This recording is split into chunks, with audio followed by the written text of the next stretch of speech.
ज्योतिर्गमया मृत्योर्मामृतंगमया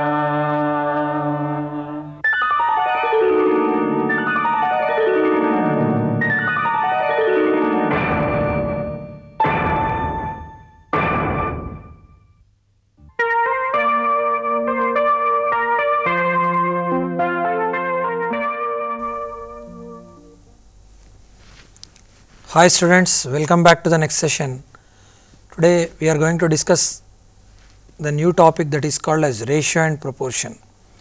So మనం నిష్పత్తి గురించి వినే ఉంటాం, దాని గురించి ఈరోజు డీటెయిల్డ్గా డిస్కస్ చేసుకుందాం. జనరల్గా నిష్పత్తి ఆర్ రేషియో మనం దాని గురించి వెళ్ళాలనుకుంటే మనకు ఒక చిన్న ఫినామినా తెలిసి ఉండాలి, that is called as comparison. So I wanted to write two things and please how can we do the comparison, tell me. So I am taking two persons A and B and their heights are respectively 10 centimeter and 15 centimeter. Now I am seeing the heights in centimeter for two persons A and B. Similarly, I am seeing the weights, they are 30 kilogram and 40 kilogram. So the two parameters I have given for you. Now I want to do the comparison. How can I do the comparison? First of all, I can compare A's height with B's height. It is possible. Similarly, I can compare A's weight with B's weight. That is also possible. But can I compare A's height with B's weight or B's weight with A's height? It is not possible. Why? Because అవి రెండు కూడా similar physical quantities కావు కాబట్టి ఒక హైట్ని ఇంకో వెయిట్తో కానీ లేదా ఒక వెయిట్ని ఇంకో హైట్తో కానీ మనం కంపేర్ చేయలేం. అలా చేసినా కూడా అసంబద్ధంగా ఉంటుంది. So I can do the comparison between two similar physical quantities, అంటే రెండు హైట్స్ మధ్య కానీ రెండు వెయిట్స్ మధ్య కానీ I can do the comparison. So దీనివల్ల మనం తెలుసుకుంది ఏంటంటే కంపారిజన్ అనేది ఎప్పుడు కూడా రెండు ఫిజికల్ క్వాంటిటీస్ మధ్య, ఎలాంటి సిమిలర్ ఫిజికల్ క్వాంటిటీస్ మధ్య కంపారిజన్ జరుగుతుంది. సో ఈ రేషియోని మనం డెఫినేషన్ చేయాలి అంటే రేషియో ఈజ్ ఎ కంపారిజన్. సింపుల్గా ఒకే వాక్యంలో చెప్పాలంటే it is a comparison of two similar quantities. మరి ఎలా కంపేర్ చేస్తారండి అంటే చివరగా మనం డివిజన్ వాడుకుంటూ కంపేర్ చేస్తాం. సో ఏవైనా రెండు నెంబర్లు తీసుకోండి, if A and B are two numbers, then the ratio of A to B is written as A by B or A divided B and it is denoted by A is to B. అంటే మనం A is to Bని చివరగా రాసుకునేది ఏంటండి, డివిజన్గా రాస్తాం కాబట్టి ఈ comparison మనం డివిజన్తో చేయడం అనేది చెప్పడం జరుగుతుంది. సో ఒక వాక్యంలో రేషియోని గుర్తుపెట్టుకోవాలనుకోండి, ఎలా గుర్తుపెట్టుకుంటారండి, ratio is nothing but a comparison. చివరగా ఏ ఫండమెంటల్ ఆపరేషన్ వాడతారు, మనకు అడిషన్, సబ్ట్రాక్షన్, మల్టిప్లికేషన్, డివిజన్లో చివరాఖరి డివిజన్ను మనం రేషియోకు వాడడం జరుగుతుంది. So if A is to B is the ratio, ఒక ఎగ్జాంపుల్ తీసుకుందాం. A is to B అనే దాన్ని, అందులో A అనేది ఫస్ట్ ఉంది కాబట్టి దాన్ని ఫస్ట్ టర్మ్ అంటున్నాం.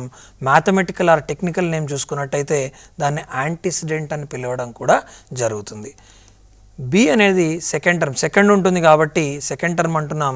లేదంటే టెక్నికల్ నేమ్ చూస్తే కాన్సిక్వెంట్ అని పిలవడం కూడా జరుగుతుంది.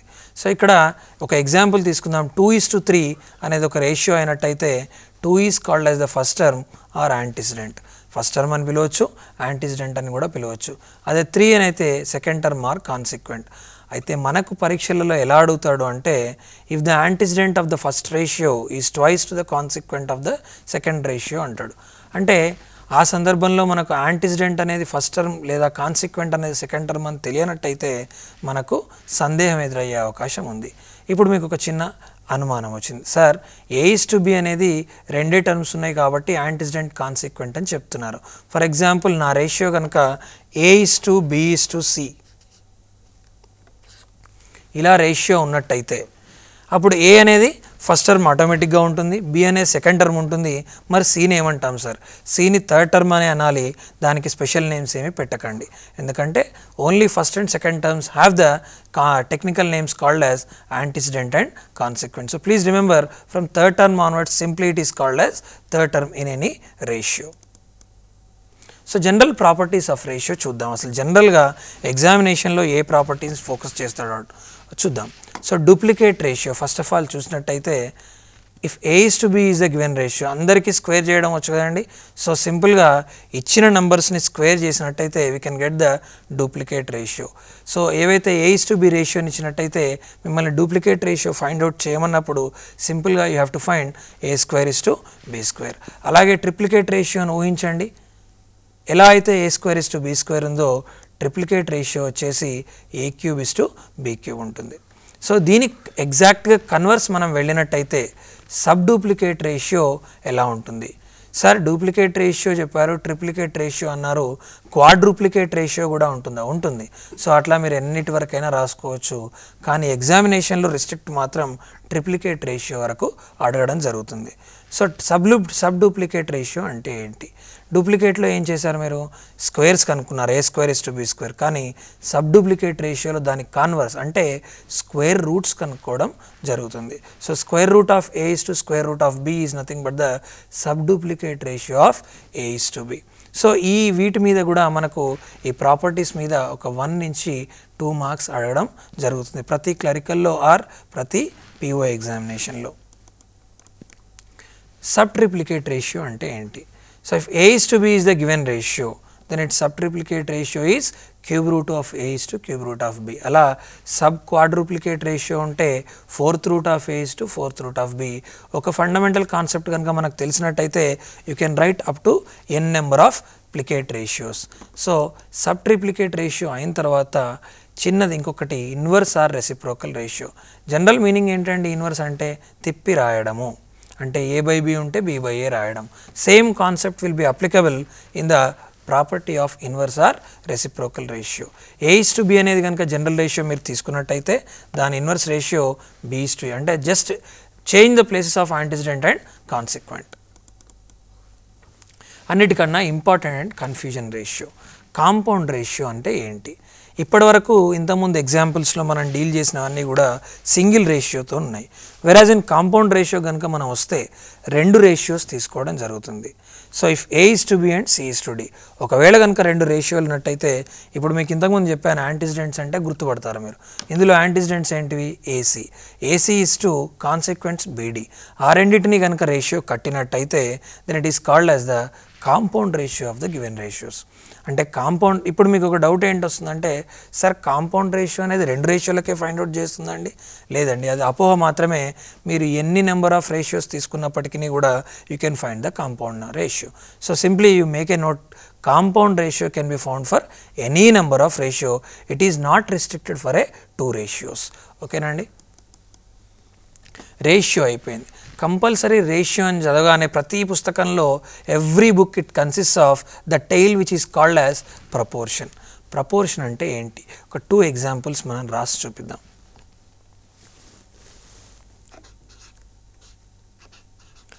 I have written a fraction called as 10 by 15. How can I simplify it? 10 by 15 I can also write it as 5 2s and 5 3s.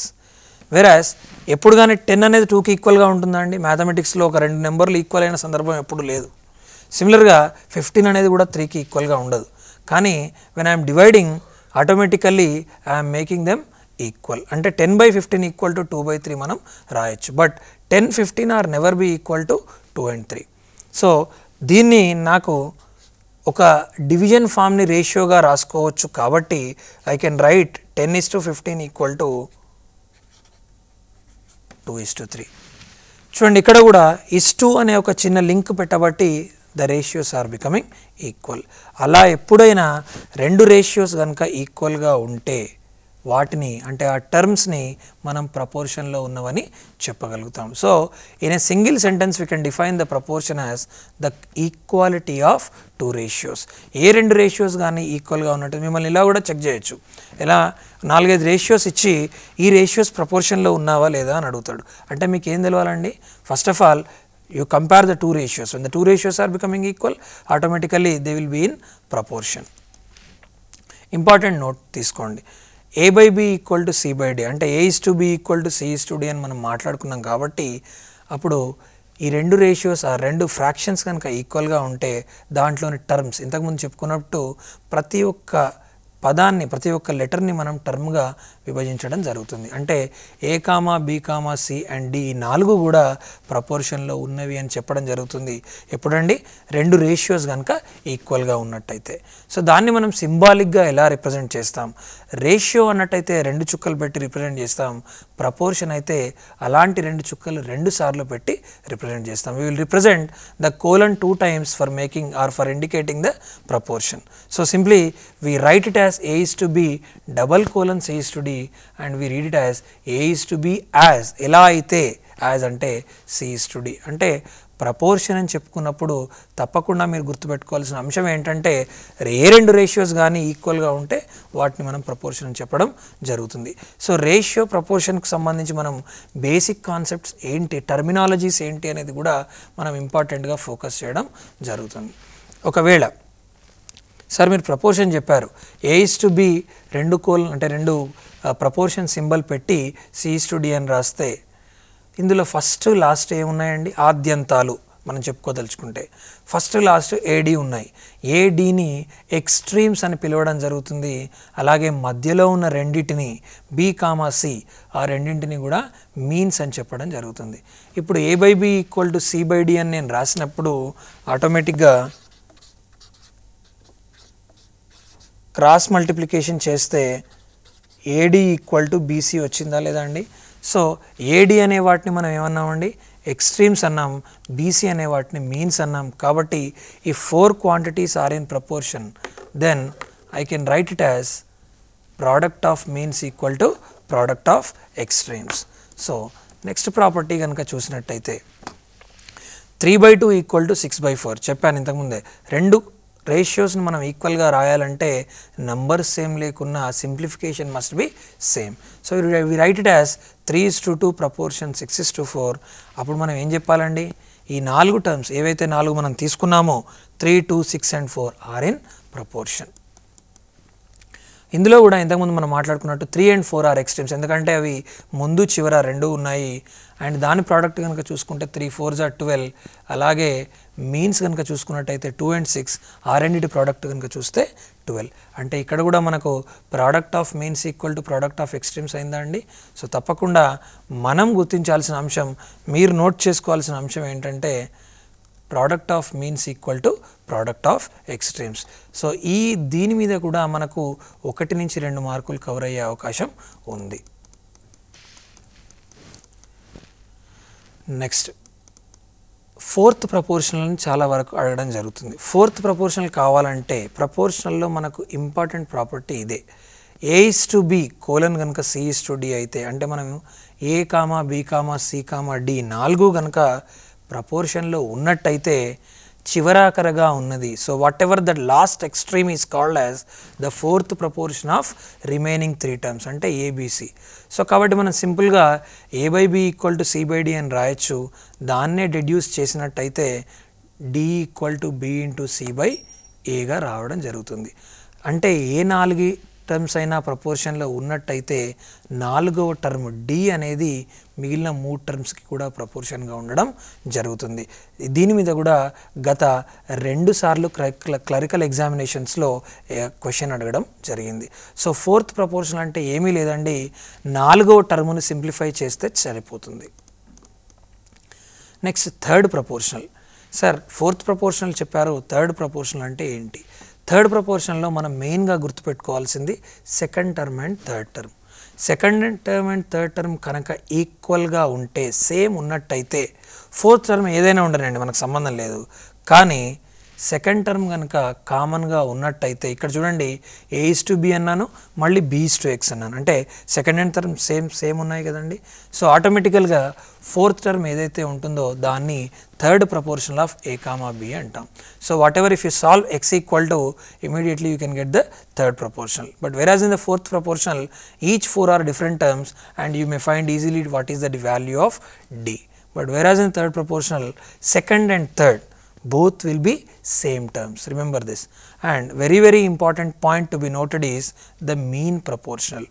Sir, proportional ante ఖచ్చితంగా 2 ratios ఉంటాయని చెప్పారు. So 2 ratios must be there when there is a proportion. But this is an exclusive case. Mean ప్రపోర్షనల్లో ఎట్టి పరిస్థితులలో కూడా మీకు ratio అనేది ఇవ్వడం జరగదు. ఒకవేళ జరిగినప్పటికీ కూడా A:B అని ఇస్తే విడివిడిగా ఏను బీని 2 టర్మ్స్గా భావించి ఆ 2 టర్మ్స్ని రేషియో రూపంలో చూడకుండా ఒక స్క్వేర్ రూట్ కట్టి if you find the square root of A and B then it will be giving the mean proportional of A and B.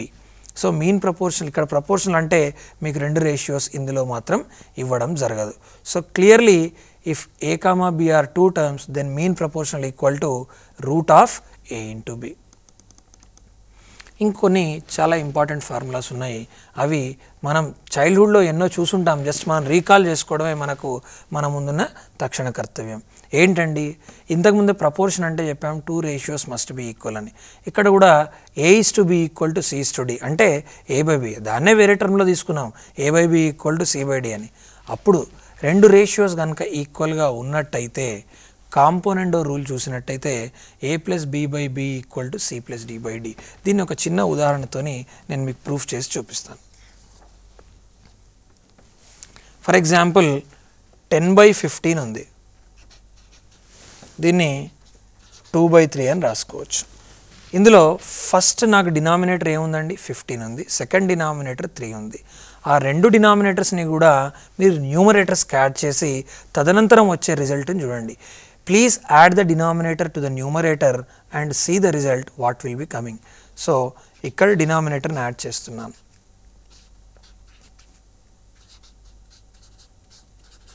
So 10 + 15/15 అంటే ఇది 25/15, ఇది 5/3. మళ్ళీ క్యాన్సిల్ చేసినట్టయితే ఇది కూడా 5/3 వస్తుంది.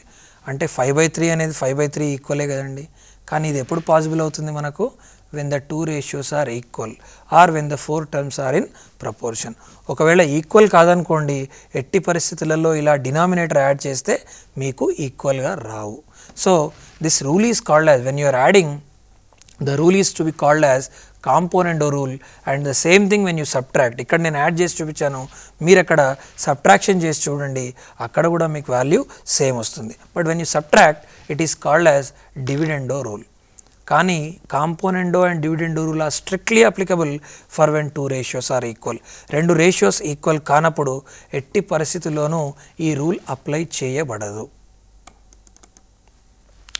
కాంపోనెండో డివిడెండో విడివిడిగా చూసాం, కాంపోనెండో అండ్ డివిడెండో రూల్ని కంబైన్గా చూసినట్టయితే A+B/A-B ఈక్వల్ టు C+D/C-D. ఇక్కడ కూడా ఖచ్చితంగా మనకు 2 రేషియోస్ ఈక్వల్గా ఉండాల్సిందే. ఒకవేళ లేనట్టయితే ఈ రూల్ గురించి మీరు మర్చిపోండి. సో ఇప్పటివరకు మనం what are the basics of, అంటే రేషియో అంటే ఏంటి, సింపుల్ రేషియో అంటే ఏంటి, కాంపౌండ్ రేషియో అంటే ఏంటి, రేషియోకి సంబంధించిన ప్రాపర్టీస్, తర్వాత ప్రపోర్షన్ అంటే ఏంటి, ప్రపోర్షన్ కావాలంటే రేషియో ఉండాల్సిందే. రేషియో అంటే simple comparison by means of division. So ఈ బేసిక్ ప్రాపర్టీస్ అన్నీ కూడా మనం నోటిఫై చేసి మనం నెక్స్ట్ సెషన్లో వచ్చే ప్రాబ్లమ్స్కి మీరు అప్లై చేయండి. ఎంత సులువుగా ప్రాబ్లమ్స్ చేయవచ్చు అనేది మనం పరిగణలోకి తీసుకోవచ్చు. నెక్స్ట్ ఇంకొక టాపిక్ వద్దాం. ఫర్ ఎగ్జాంపుల్ నేను ఒక జాబ్ చేస్తున్నాను, కానీ నాకు వచ్చే శాలరీతోనే నాకు సాటిస్ఫాక్షన్ లేదు. ఏం చేయాలండి? నేను జాబ్ చేసుకుంటూ నా పర్టికులర్ ఓన్ ఆర్గనైజేషన్ నేను స్టార్ట్ చేసుకుందాం అనుకున్నాను. అయితే ఓన్ ఆర్గనైజేషన్ స్టార్ట్ చేయాలంటే అది పెద్ద వ్యవహారమైన పని. అంటే మనకు ఫర్ ఎగ్జాంపుల్ నేను ఒక ₹1 కోటి కోసం బ్యాంక్ లోన్ అప్లై చేశాను. దురదృష్టం ఆ సంవత్సరం నేను ఐటీ రిటర్న్స్ నేను ఫైల్ చేయకపోయే వరకు బ్యాంక్ అధికారులు నా లోన్ అప్లికేషన్ని నిర్ద్వందంగా తిరస్కరించారు. So they have denied my application, they have rejected my application when I applied for a loan. అప్పుడు నేను ఆల్టర్నేట్స్ వెతుక్కుంటున్నాను. I'm searching for an alternate. ఎలా మరి నేను బిజినెస్ స్టార్ట్ చేయాలి, ఆ జీల్ ఉంది, but how to start a business. So అప్పుడు నా మనసులో తట్టిన ఆలోచన ఏంటి, అరే నేను కూడా స్టార్ట్ చేసేటప్పుడు ఇంకొక అతన్ని పార్ట్నర్గా పెట్టుకొని ఆ బిజినెస్ స్టార్ట్ చేసినట్టయితే లాభం రానియండి నష్టం రానియండి ఇద్దరం బేర్ చేసుకోవచ్చు అండ్ ఐడియాస్ కూడా షేర్ చేసుకోవచ్చు అనే ఒక ఆలోచన వచ్చి ఒక పార్ట్నర్షిప్లో, అంటే ఇద్దరు కానీ ముగ్గురు కానీ ఒక గ్రూప్ ఆఫ్ వ్యక్తులు ఒక బిజినెస్లో ఇన్వెస్ట్మెంట్ కనుక పెట్టినట్టయితే ఆ business is running under partnership అని మనం చెప్పొచ్చు. సో నెక్స్ట్ మనం పార్ట్నర్షిప్లో అసలు ఏంటి అనే విషయాలు కూలంకషంగా చర్చించుకునే అవకాశం ఉంది. అసలు పార్ట్నర్షిప్ అంటే ఏంటి? 2 or more persons carry on a business and share their profits of the business at an agreed proportion. Sir డెఫినేషన్లో ప్రాఫిట్స్ ఉంది కాదండి, లాసెస్ కూడా వస్తాయి. లాస్ వచ్చినప్పుడు లాస్ కూడా మనం అదే ప్రపోర్షన్గా షేర్ చేసుకోవడం జరుగుతుంది.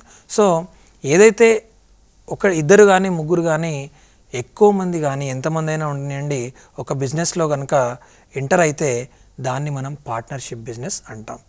ఓకే, అందరూ ఎవరైతే వ్యక్తులు ఉన్నారో ఆ బిజినెస్లో ఉన్న వాళ్ళందరినీ కూడా పార్ట్నర్స్ అంటాం. So persons who have entered in to a partnership with one another are individual are called partners. And ఇందులో కూడా 2 టైప్స్ ఉన్నాయి.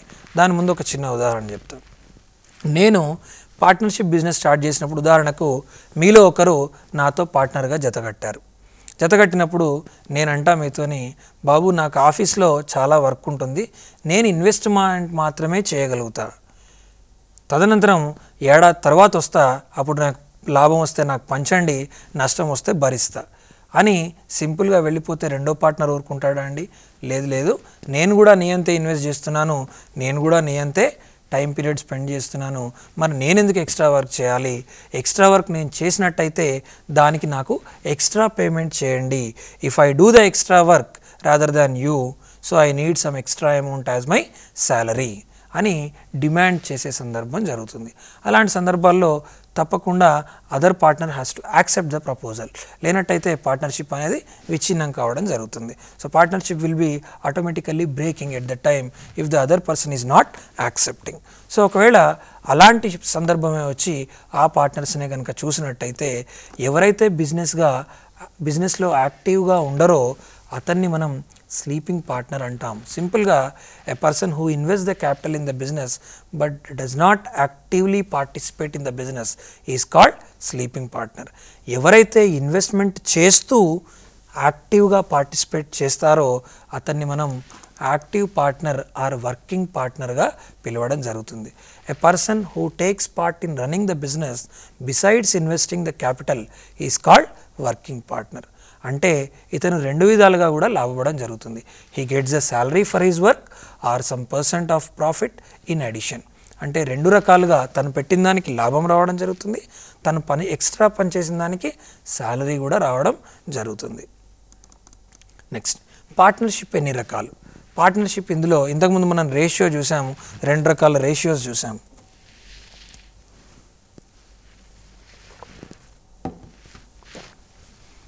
సింపుల్ రేషియో, కాంపౌండ్ రేషియో అన్నాం. అలాగే ఇక్కడికి వస్తే simple partnership and compound partnership. ప్రతి విద్యార్థి గుర్తుంచుకోవాల్సినవి 3 అండి. ఏమేంటివంటే రేషియోలో మనకు సింపుల్ రేషియో, కాంపౌండ్ రేషియో వస్తుంది. అలాగే పార్ట్నర్షిప్లో సింపుల్ పార్ట్నర్షిప్, కాంపౌండ్ పార్ట్నర్షిప్ వస్తుంది. అలాగే ఇంట్రెస్ట్లో కూడా సింపుల్ ఇంట్రెస్ట్, కాంపౌండ్ ఇంట్రెస్ట్ వస్తుంది. సో ఈ మూడింటిని మీరు ఒకసారి బేరీజ్ వేసుకొని once if you compare and contrast then you can understand the clear picture of what is what. So simple partnership విషయానికి వస్తే ఒక ఎగ్జాంపుల్ నేను మీకు ప్రజెంట్ చేసి చూపిస్తాను. 2 పార్ట్నర్స్ ఉన్నారండి, A and B. A invested 10,000, B also invested 10,000. A is staying for 1 year, B is staying for 1 year. సిమిలర్గా ఇంకొక ఇన్స్టెన్స్ తీసుకుందాం. A is investing 10,000, B is investing 9,000. Both are staying for 1 year, 1 year. ఈ 2 investments చూడండి. అలాగే ఇంకొక example తీసుకుందాం. A is investing 10,000, B is also investing 10,000. This is 6 months. And this fellow is there in the business for 1 year. ఇంకొక example 10,000, 9,000, 8 months, 1 year. So ఈ 4 examples చూద్దాం. 4 ఎగ్జాంపుల్స్లో మనకు కామన్గా కనిపించేది ఏంటో చెప్పండి. ఫస్ట్ 2 ఎగ్జాంపుల్స్ తీసుకున్నట్టయితే ఎంతైనా ఇన్వెస్ట్మెంట్ ఉండనియండి, కానీ టైం పీరియడ్కి వస్తే 2 ఇన్స్టెన్సెస్లో 2 ఉదాహరణల్లో కూడా the time period of both the partners is 1 year and 1 year. But whereas if you come to the second set of examples, whatever the investment it might be, but the time period of both the partners is quite different in the two instances. So sir మనకు investment మీద మనం ఎక్కువగా concentrate చేయాలా లేదంటే time period మీద ఎక్కువగా concentrate చేయాలా అంటే in order to decide simple and compound partnership మనం we have to definitely concentrate on the time period. So ఒకరు 1 రూపీ ఇన్వెస్ట్ చేయనియండి, ఇంకొకరు 1 lakh ఇన్వెస్ట్ చేయనియండి కాక, but we have to mainly concentrate on the time period. If the time period is same for all the partners, then the partnership is called as simple partnership. But whereas if the time period is different for all the partners, then the partnership is called as compound partnership. అంటే ఒకటే మనం గుర్తుంచుకోవాల్సిన విషయం ఏంటంటే time period of అందరి partners కనుక same ఉన్నట్టయితే ఆ పార్ట్నర్షిప్ని సింపుల్ అంటాం, వేర్వేరు ఉన్నట్టయితే కాంపౌండ్ అంటాం. ఇక్కడ మనకు ఇన్వెస్ట్మెంట్ ఆర్ క్యాపిటల్తో ఎటువంటి అవసరం లేదు, సంబంధం లేదు దేనికి డిసైడ్ చేయడానికి. పార్ట్నర్షిప్ మీకు ఇచ్చే ప్రాబ్లమ్స్లో సింపుల్ అడగొచ్చు, కాంపౌండ్ అడగొచ్చు. కాకపోతే ఇక్కడ మనం ఒకటి గుర్తుంచుకోవాల్సిన రిలేషన్ ఏంటంటే investment ratio equal to profit ratio. మనం ఎంతైతే ఇన్వెస్ట్మెంట్ పెడుతున్నామో, ఎంతైతే క్యాపిటల్ పెడుతున్నామో అదే నిష్పత్తిలో మనకు లాభాలు కానీ నష్టాలు కానీ రావడం జరుగుతుంది. అంటే తక్కువ పెట్టి ఎక్కువ లాభం ఎవరు కూడా ఆశించరు కదండి. So that's the reason why we have to use the short cut. అంటే ఈ IR equal to PR, investment ratio equal to profit ratio అనే రిలేషన్ని మనం భవిష్యత్తులో ప్రాబ్లమ్స్లో షార్ట్ కట్గా ఉపయోగించడం జరుగుతుంది. అండ్ ఇదే ప్రధానమైన షార్ట్ కట్ మనం పార్ట్నర్షిప్ని కన్సిడర్ చేసినట్లయితే. నెక్స్ట్ ఇంకొక టాపిక్ వద్దాం, మిక్స్చర్స్ ఆర్ అలగేషన్. ఇక్కడ చిన్న ఎగ్జాంపుల్ నేను చెప్పడం జరుగుతుంది, చూద్దాం. ఈ ఎగ్జాంపుల్ చూసిన తర్వాత మీరు కాన్సెప్ట్కి వెళ్ళినట్టయితే అది మీకు అర్థం కావడానికి ఎక్కువగా స్కోప్ ఉండడం జరుగుతుంది. చూద్దాం.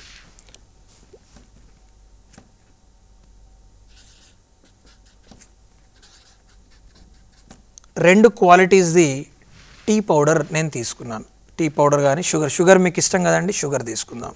సో రెండు క్వాలిటీస్ ఆఫ్ షుగర్ నా షాప్లో I'm selling. I'm having a grocery shop. I'm selling 2 qualities of sugar in my shop. Quality 1 cost వచ్చి 20 రూపీస్ పర్ కిలోగ్రామ్ ఉంది. క్వాలిటీ 2 కాస్ట్ వచ్చి 30 రూపీస్ పర్ కిలోగ్రామ్ ఉంది. అయితే నా షాప్లో మిక్స్చర్ క్వాలిటీ కూడా నేను కస్టమర్స్కి అందుబాటులో ఉంచుతున్నాను. మిక్స్చర్ క్వాలిటీ అంటే ఏంటి సార్? క్వాలిటీ 1 కొద్దిగా క్వాలిటీ 2తో మిక్స్ చేసి అమ్ముతున్నాను. సో హానెస్ట్గా కస్టమర్స్ కూడా చెప్తున్నాను, సార్ నా దగ్గర క్వాలిటీ 1 ఉంది, క్వాలిటీ 2 ఉంది, మిక్స్చర్ క్వాలిటీ కూడా ఉంది అని చెప్తున్నాను. సో క్వాలిటీ 1 ఎంత డిసైడ్ చేశానండి? 20 రూపీస్. క్వాలిటీ 2 అనేది 30 రూపీస్. అంటే క్వాలిటీ 1 అనేది ఇక్కడ మనం చీపర్ క్వాలిటీగా తీసుకోవచ్చు, క్వాలిటీ 2 అనేది కాస్ట్లియర్ క్వాలిటీగా తీసుకోవచ్చు. మిక్స్చర్ అనేది రెండు కలిపి ఉన్నాయి. ఇప్పుడు మిక్స్చర్ ప్రైస్ని నేను ఎంతకు అమ్మాలి అనేది డిసైడ్ చేయాలి. ఫర్ ఎగ్జాంపుల్ ఇది లెస్ దాన్ 20 రూపీస్కి అమ్మాను అనుకోండి. లెస్ దాన్ 20 రూపీస్కి అమ్మితే మీరు కొంటారు, కానీ ఇమ్మీడియట్గా మర్నాడు నేను షాప్ మూసేసుకోవాలి. ఎందుకంటే ఇందులో 20 రూపీస్ ఉంది యాజ్ వెల్ యాజ్ 30 రూపీస్ కూడా ఉంది. కాబట్టి ఇది నా పరంగా చూస్తే this is not applicable to the shop keeper. అదే ఒకవేళ 30 రూపీస్ కంటే ఎక్కువగా అమ్మాను అనుకోండి, యాజ్ ఎ కస్టమర్ మీరు కొంటారండి? కొనరు. ఎందుకంటే సార్ మీరు అందులో చీపర్ క్వాలిటీ కూడా మిక్స్ చేశారు, why should I buy for more than 30 rupees అంటారు. So this is not acceptable to the customer. So మరి ఏం చేయాలి అంటే మధ్య మార్గంగా we have to decide a price that is lying in between 20 rupees and 30 rupees. ఒక price decide చేశాను. For example it is 24 rupees. 24 rupees per kilogram నేను mixture అమ్మాలనుకుంటున్నాను. So it is acceptable for mutual sides. రెండు వర్గాల నుంచి కూడా, అంటే అటు కస్టమర్ నుంచి ఇటు షాప్ కీపర్ నుంచి కూడా 24 రూపీస్ అనేది యాక్సెప్టబుల్ చేయడం జరిగింది. సో నా ఇప్పుడు క్వశ్చన్ ఏంటంటే ఇన్ వాట్ ప్రపోర్షన్, అంటే మీరు 24 రూపాయలకు అమ్మాలనుకుంటే క్వాలిటీ 1ని క్వాలిటీ 2తో ఎంత ప్రపోర్షన్లో మిక్స్ చేయాలి, దట్ ఈస్ ద క్వశ్చన్. అది మన బేసిక్ ఫండమెంటల్ ప్రిరిక్విసైట్ ఆఫ్ ద